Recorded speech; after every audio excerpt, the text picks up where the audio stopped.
Assalamu alaikum, j'espère que vous allez bien. Aujourd'hui nous allons parler d'un thème qui a fait couler beaucoup d'encre.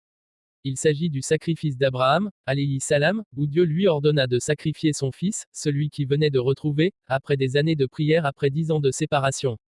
Ce fut une épreuve ultime que Dieu envoya à Abraham afin de tester sa foi. D'où l'on pose la question de savoir qui devrait être sacrifié, Isaac ou Ismaël. Grâce à Allah le majestueux nous allons répondre à cette question. Les Juifs, les chrétiens et les musulmans s'accordent sur le fait qu'Abraham a failli sacrifier son fils. Cependant, les Juifs et les chrétiens disent que c'était Isaac, alors que selon les musulmans c'était Ismaël. Nous allons analyser ces faits dans le Coran et dans la Bible afin de clarifier la vérité. Dans le Coran, Ibrahim, alayhi salam, a fait un rêve où Allah lui ordonne de sacrifier son fils. Sourate 37, versets 101 à 102. Nous lui fîmes donc la bonne annonce d'un garçon longamine.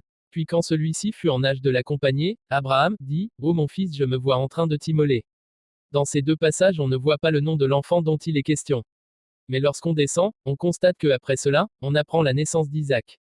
Sourate 37, verset 112.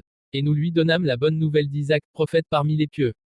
Donc Ismaël a été le fils aîné d'Abraham et ensuite, Dieu a donné un second fils à Abraham qui était Isaac. Il y a de bonnes nouvelles distinctes, la première concerne, un fils longamine c'est-à-dire celui à sacrifier, et la seconde concerne Isaac car son nom est bien mentionné. Je passe maintenant à la Bible, elle accepte aussi qu'Ismaël était le fils aîné d'Abraham. Genèse chapitre 16. Abraham était âgé de 86 ans lorsqu'Agar enfanta Ismaël à Abraham. Genèse 21, verset 5. Abraham était âgé de 100 ans à la naissance d'Isaac, son fils. Ainsi Ismaël est resté, fils unique, d'Abraham pendant 14 ans jusqu'à la naissance d'Isaac. Alors nous évoluons, selon la Bible Dieu dit à Abraham de prendre son fils unique. Genèse 22, verset 2. Dieu dit, prends ton fils unique celui que tu aimes, Isaac, va-t'en au pays de Morija et la offre-le en holocauste sur l'une des montagnes que je te dirai.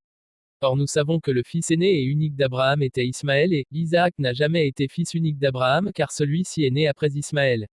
Il s'agit d'une interpolation puisque dans ce passage ce verset biblique les gens qui ont frauduleusement inséré le nom Isaac ont oublié de supprimer l'expression « fils unique ».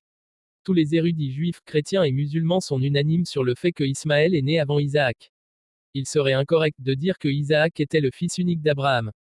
Chaque année les musulmans commémorent l'Aïd al-Arda, la célébration du sacrifice, durant une journée du Hadj. À la question de savoir qui devrait être sacrifié, Isaac ou Ismaël. Nous répondons de manière claire et à la lumière des Écritures, c'est bel et bien Ismaël. Si cette vidéo vous a plu n'hésitez pas à liker, partager et surtout vous abonner.